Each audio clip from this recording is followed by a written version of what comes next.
We are anonymous, no faces, no flags, no permission slips. Today we find ourselves addressing an unsettling spectacle at the World Economic Forum in Davos, Switzerland. It was yet another moment for Donald Trump to publicly flaunt his ignorance, his delusions, and his unfitness for office. His speech, a confusing tangle of falsehoods, egotism, and outright absurdities, was a reminder that this man, despite holding the highest office in the United States, is completely unfit for any responsibility, let alone global leadership.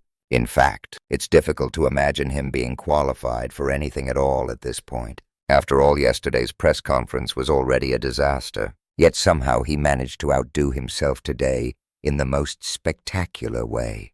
Let's dive into the specifics of today's performance. As always, it was an opportunity for Donald Trump to humiliate the United States on the world stage. He took this chance to repeat his bizarre obsession with Greenland, a semi-autonomous island nation under Denmark's control, as if he had the right to claim it for himself. This isn't just a minor diplomatic faux pas. It's a glaring reflection of his belief that the world revolves around America's whims. Trump, in his infinite arrogance, suggested that the United States is the only nation capable of protecting Greenland, improving it and making it secure for both Europe and the US. He implied that if we owned Greenland, the entire NATO alliance would be safer.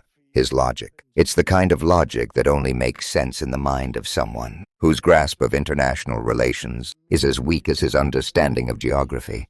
"Let's take over Greenland," Trump proclaimed, speaking as though territorial acquisition was a casual affair, something the United States had done many times in its history. "There's nothing wrong with it," he added, completely oblivious to the reality of international law and respect for sovereignty. And then he insulted Denmark, our ally, claiming how foolish it was for the US to have ever handed Greenland back to them after World War II. "How ungrateful are they now?" he mused. This kind of statement reveals just how disconnected Trump is from history and from the concept of partnership among nations. At this point, one can only wonder, why does Donald Trump suddenly feel the need to claim Greenland in the name of global security? He made it sound like a matter of life and death for NATO, but the reality is that NATO has been protecting Greenland for decades.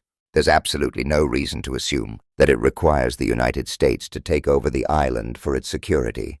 In fact, NATO members, including the US, have worked together to ensure Greenland's safety for years. But again, Trump's worldview is one of domination, not collaboration. Alliances are foreign concepts to him. His mindset revolves around zero-sum games, where only one party can win, and that party must always be him. As troubling as this notion of territorial expansion might be, what's even more alarming is the growing number of Republicans who are backing Trump's idea. They have somehow been convinced that the United States has some sort of divine right to take over Greenland. But let's ask ourselves, when has the sovereignty of Greenland ever been called into question? When has any American president suggested such an audacious claim? Never until now. This is a man who truly believes that the US can trample over the rights of other nations simply because it has the power to do so. Trump didn't stop there. His remarks about the war and the history of American military intervention were equally misguided. He claimed that if it weren't for the US, everyone in Europe would be speaking German and Japanese. Sure, America played a significant role in defeating Nazi Germany, but that victory was the result of a collective effort. The Allied forces, including Britain, the Soviet Union, and many others, contributed immensely to the defeat of fascism. For Trump to dismiss this shared history and reduce it to the idea that America alone is responsible for winning World War II is as ignorant as it is dangerous. His revisionist take on history is not just wrong, it's irresponsible. Now let's talk about the real source of his delusion. After all, Trump has proven time and again that he understands power, not diplomacy. Power is all he cares about. In fact, his entire presidency can be summed up as a display of his obsession with control, both domestically and internationally. And this was made even clearer when he began rambling about Venezuela.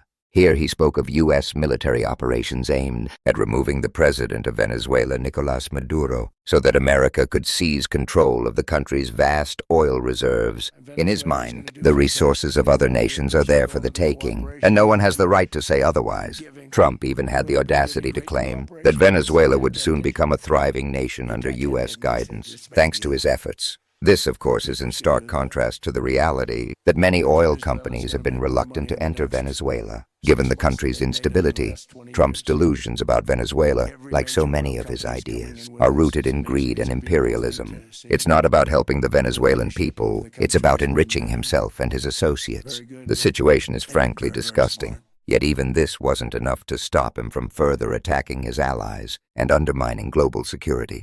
He went on to claim that NATO has never provided anything of value to the United States, despite the fact that NATO members have fought alongside the U.S. in countless conflicts. Trump's ignorance of history and the role NATO plays in global security is staggering, and in one of his more chilling statements, he threatened our NATO allies, suggesting that if they didn't meet his demands, he would use excessive strength and force. This is the kind of rhetoric that could lead to the destabilization of the Western Hemisphere. And yet it was met with little more than silence from the audience. Anyone who still believes that Donald Trump is a rational leader should take a moment to reflect on these comments. He may have said he won't use force, but the reality is that he has repeatedly shown that he will do whatever it takes to get what he wants. Whether that means coercing NATO allies, threatening the sovereignty of other nations, or destabilizing entire regions, Trump is willing to push the boundaries of international law and morality. But this is bigger than just Trump. It's a reminder that the world cannot sit idly by while he continues to destabilize global alliances, undermine democratic values, and pursue an imperial fantasy that endangers all of us. The message is clear. We cannot allow this madness to continue. We must stand up and demand accountability from our leaders. It's time to reclaim the integrity of the international community and to hold those in power responsible for their actions. The stakes are high. The world's future depends on the decisions we make today. So share this video, raise your voice, and take action. It's up to us to ensure that the imperial fantasies of one man do not destroy the peace and security that generations have fought so hard to build. This is our moment to rise, and we cannot afford to let it slip by. The world is watching, and we must not allow history to repeat itself. Stand with us, stand for justice, and demand a future where power is used for the good of all, not just the few. We are anonymous, no faces, no flags, no permission slips, and we will not rest until the world is free from tyranny. The revolution starts now. We call on all of you, the people who believe in justice, fairness, and freedom. Do not remain silent. Speak up, rise up, and make your voices heard. This is a fight that concerns all of us. The stakes are high, and it is time to take a stand against the dangerous fantasies of power that threaten our world.